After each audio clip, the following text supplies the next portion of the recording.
Latin America is seething, denouncing as outrageous the EU's decision to ground a jet carrying the Bolivian president. Furious leaders are equating the act to kidnapping, with almost the entire continent rallying to Bolivia's cause. The president's plane was reportedly even searched over rumours that the whistleblower Edward Snowden was on board.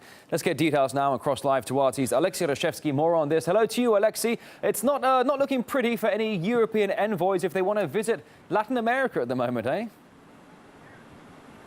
Well, indeed, things are looking grim for European diplomats working in Latin America. Some of them could be expelled following this incident with the Bolivian president. Well, steps like these will be more or less clear after the UNASUR countries, the organization which unites most of Latin American states, will gather for an emergency summit on Thursday, and probably they will enlighten us on their next steps. But clearly, after Evo Morales suffered this nightmare flight from Moscow to Bolivia, having stayed for 12 hours in Vienna airport, having reportedly his presidential plane searched, which is deemed as a violation of international law, the reaction coming from Latin American countries has been unanimous, and there's been so much solidarity in the criticism of what exactly happened. Let me just quote several statements coming from Latin American leaders so you can understand the magnitude of their anger. Now, President of Argentina, Cristina Kirchner, said that this was humiliation of the South American continent. President of Venezuela, Nicolas Maduro, said this was dangerous,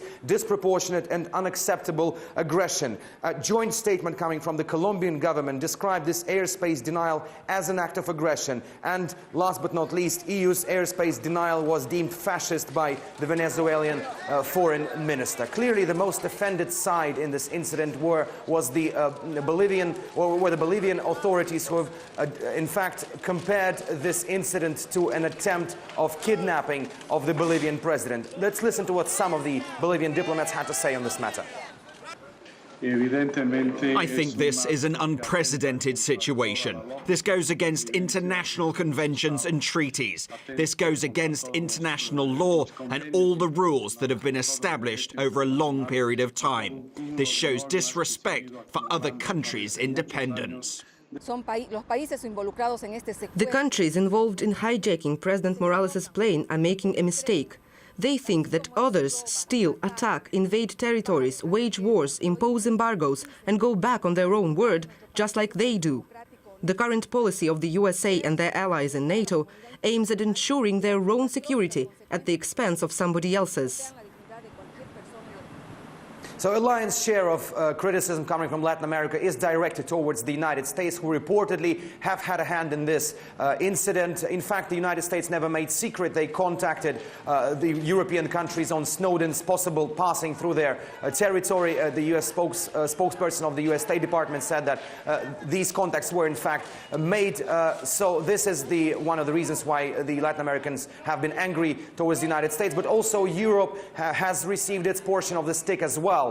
In particular, some quotes coming from Latin American officials as well, that despite that Europe has been criticizing what Edward Snowden revealed, still it acted as a colony of Washington. So definitely this story is not over. We are anticipating this summit on Thursday with probably more strong rhetoric coming from here. And until Snowden reportedly stays at Moscow's Sheremetyevo airport, we will definitely be seeing more crazy twists and turns to this Hollywood-style saga.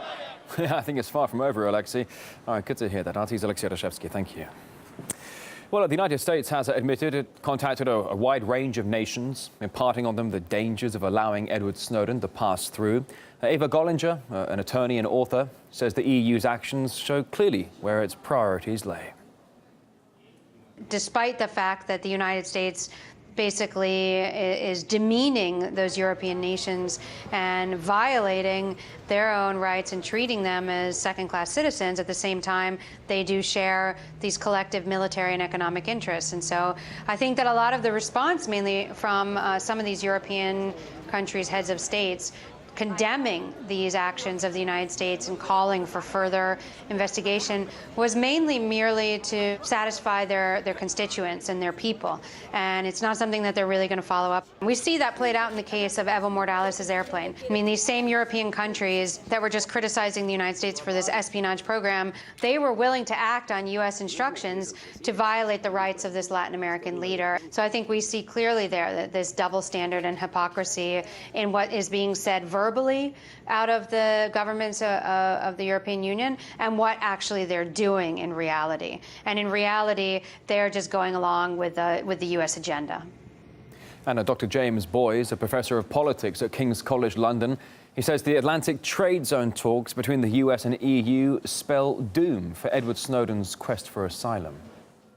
As nation after nation denies him the right to a safe abode, is national interest coming to the fore. These countries that he's applying to and being rejected from in terms of safe passage are recognising that whilst they may sympathise with him, there's a degree of naivety to his perspective and position, and that none of these nations can afford to fall out with the United States, least of all Europe, who of course are very interested in pursuing a transatlantic free trade zone, for example. And that's something, of course, which is being held over the head of British Prime Minister David Cameron, who desperately wants a European trade negotiation. But it comes at the exact moment, of course, whereby here in London there's all talk about getting out of the EU. So there's no doubt that transatlantic trade is a very hot topic at this moment, and is being continued into the area of Ed Snowden. And how national leaders must wish this individual would just disappear and allow transatlantic trade to get on unimpeded.